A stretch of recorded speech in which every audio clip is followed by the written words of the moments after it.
जय श्री कृष्णा दोस्तों, राधे राधे। आप सभी का एक बार फिर से स्वागत है हमारे चैनल ईशा भक्ति व्लॉग्स में।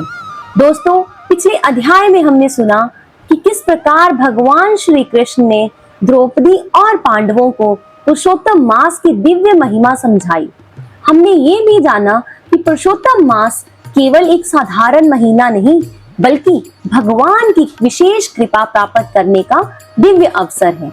भगवान श्री कृष्ण के वचनों को हृदय में धारण करके पांडवों ने श्रद्धा और विधि पूर्वक पुरुषोत्तम मास का व्रत किया और आगे चलकर सुख, शांति तथा विजय प्राप्त की। लेकिन भगवान की दिव्य लीलाएं यहीं समाप्त नहीं होती। अब आगे एक नया रहस्य प्रकट होने वाला है, एक ऐसी कथा जो बताएगी कि श्रद्धा, भक्ति और पुरुषोत्तम भगवान की आराधना से मनुष्य का भाग्य कैसे बदल सकता है। आखिर कौन सा अद्भुत प्रसंग सामने आएगा, किस भक्त पर भगवान की विशेष कृपा बरसेगी और पुरुषोत्तम मास की महिमा अब कौन सा नया चमत्कार दिखाएगी।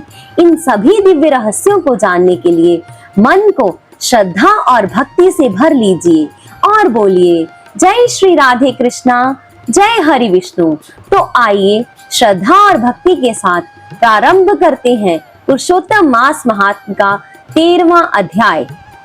ऋषि कहने लगे कि हे सूत जी, राजा दृढ़धनवा को पुरुषोत्तम के सेवन से राज्य, पुत्र, पौत्र और पतिव्रता स्त्री कैसे मिली और योगियों को अति दुर्लभ भगवान का लोक कैसे प्राप्त हुआ, इसलिए आप विस्तार से इस इतिहास को कहिए।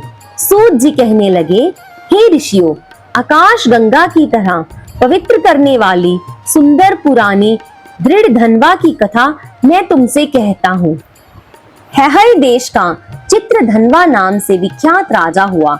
उसका पुत्र महातेजस्वी, सब गुणों से युक्त, सत्य बोलने वाला, धार्मिक दृढ़धनवा नाम से विख्यात हुआ। वह दृढ़धनवा अंगों सहित चारों वेदों को पढ़कर विधि पूर्वक गुरु जी की पूजा कर दक्षिणा देकर पिता के नगर को गया। अपने नगर के रहने वालों को नेत्रों का आनंद उत्पन्न करते हुए उसने अपने पिता चित्रधनवा को प्रसन्न किया। अब राजा चित्रधनवा अपने मन में विचार करने लगा कि स्त्री, घर, पुत्र आदि छोड़कर मुझको भी वन में जाकर हरि का भजन करना चाहिए। ऐसा मन में विचार कर समर्थ राजा दृढ़धनवा को सब राजपाट सौंपकर विरक्त होकर पुनः ऋषि के आश्रम को चला गया। वहां जाकर तप करने लगा। कितने ही काल तक तप करके चित्रधनवा हरि के धाम को चला गया। दृढ़धनवा ने जब अपने पिता की मृत्यु को सुना, तब अपने पिता की अधर्म दैहिक क्रिया की, फिर नगर में राज्य करने लगा।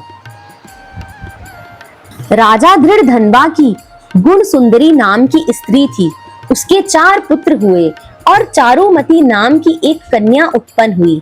उसके पुत्र चित्रवाक, चित्रवाह, मणिमान और चित्रकुंडल नागों से विख्यात हुए। श्री नारायण कहने लगे कि एक समय सोते हुए उस राजा के मन में ये विचार उत्पन्न हुआ कि मेरा ये सब वैभव किस पुण्य के प्रभाव से हुआ। ना मैंने कोई तप किया, ना दान किया, ना कुछ हवन किया। अपने इस भाग्य का कारण किससे पूछूं? राजा की इसी विचार में सारी रात्रि व्यतीत हो गई। प्रातः ब्रह्म मुहूर्त में उठकर यथाविधि स्नान आदि करके खड़ा होकर उदय होते हुए सूर्य को अर्घ देकर, ब्राह्मणों को दान आदि देकर और नमस्कार करके वह राजा घोड़े पर चढ़कर तत्काल शिकार के लिए वन में गया। वहां उसने शिकार किया। उसी वन में राजा दृढ़धनवा के बाण से घायल होकर एक मृग दूसरे वन में भाग गया। घायल मृग के शरीर से रुधिर के निशानों से राजा दृढ़धनवा भी उसके पीछे पीछे गया, पर थोड़ी देर में मृग राजा की निगाह से ओझल होकर कहीं छिप गया। राजा ने प्यास से व्याकुल होकर फिरते फिरते सागर के समान एक सरोवर को देखा। वहां पर तत्काल जाकर उसने पानी पिया। वहीं उसने अत्यंत घनी छाया वाला वट का वृक्ष देखा। उसकी जटा में घोड़े को बांधकर राजा वहां पर बैठ गया। वहां पर वाणी बोलता हुआ तोता आया। राजा को अकेले बैठा हुआ देखकर वे शुक बार बार एक ही श्लोक बोलता रहा। पृथ्वी में अत्यंत सुख को देखकर सार वस्तु को नहीं विचारता तो कैसे पार पहुंचेगा। ऐसे उसके इन रहस्यपूर्ण वचनों को सुनकर राजा को यही सोच हुआ कि बारंबार यह शुक ऐसे वचन क्यों कहता है। क्या वे शुकदेव जी हैं? मुझ मूढ़ को संसार सागर में डूबे हुए देखकर मुझको श्री कृष्ण का भक्त समझकर मुझ पर कृपा करके उद्धार करने को आए हैं। वे इसी विचार में था कि पीछे से उसकी सेना आ गई। वे तोता तो राजा को उपदेश देकर अंतर्ध्यान हो गया और राजा अपने नगर में शुक के वाक्यों को स्मरण करता रहा। तो दोस्तों, पुरुषोत्तम मास महात्म्य के इस 13वें अध्याय में आपने देखा कि किस प्रकार राजा धृढ़धनवा को राज्य, सुख, पुत्र और अपार वैभव प्राप्त हुआ, लेकिन इतने ऐश्वर्य के बीच भी उनके मन में एक प्रश्न बार बार उठ रहा था कि आखिर ये सब किस पुण्य का फल है।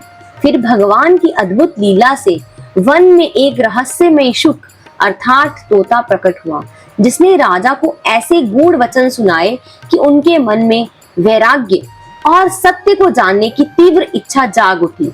लेकिन आखिर वे रहस्यमय शुक कौन था? वे कोई साधारण पक्षी था या भगवान का कोई दिव्य दूत? उसके वचनों के पीछे कौन सा गहरा रहस्य छिपा था? और राजा धृढ़धनवा के जीवन में अब कौन सा नया मोड़ आने वाला है? इन सभी रहस्यों को जानने के लिए जुड़े रहिए हमारे साथ पुरुषोत्तम मास महात्म्य के अगले अध्याय में। यदि आपको ये कथा पसंद आई हो तो वीडियो को लाइक करें, चैनल को सब्सक्राइब करें और कमेंट में लिखिए जय श्री राधे कृष्ण।